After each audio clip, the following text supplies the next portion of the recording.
Actual గా మేము 2 years back ఒక అపార్ట్మెంట్ లో ఫ్లాట్ ఒకటి బుక్ చేసుకున్నామండి ఇక్కడ పాచిపల్లిలో, హై రైజ్ బిల్డింగ్ లో. ఓకే. వాళ్ళు ఏమంటున్నారంటే ఏమి ఇష్యూ ఏం లేదంటున్నారు, కానీ కొన్ని యూట్యూబ్ ఛానల్స్ వాళ్ళు అయితే లేక్ FTL పరిధిలో వచ్చింది, పడగొట్టేస్తారు అది ఇది అని చెప్తున్నారు. అంటే మాకు ఇంకా రిజిస్ట్రేషన్ అయితే అవ్వలేదు. సో మేము ప్రొసీడ్ అవ్వాలో లేదో ఇంకా అర్థం కావట్లేదు. మేము అరౌండ్ 70% అమౌంట్ ఆల్రెడీ పే చేసామండి.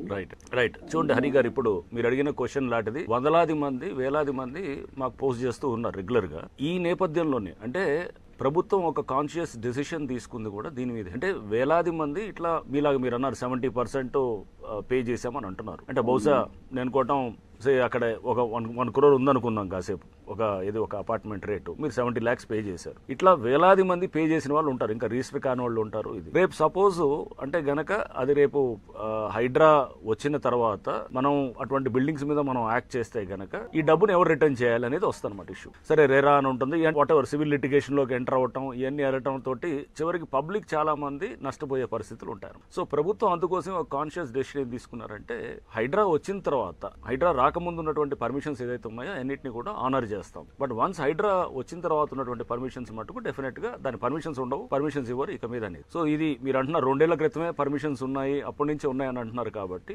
డెఫినెట్ గా దాన్ని ఆనర్ చేస్తాము. ప్రభుత్వ పాలసీకి అనుగుణంగా ఆనర్ చేయడం కూడా జరుగుతుంది.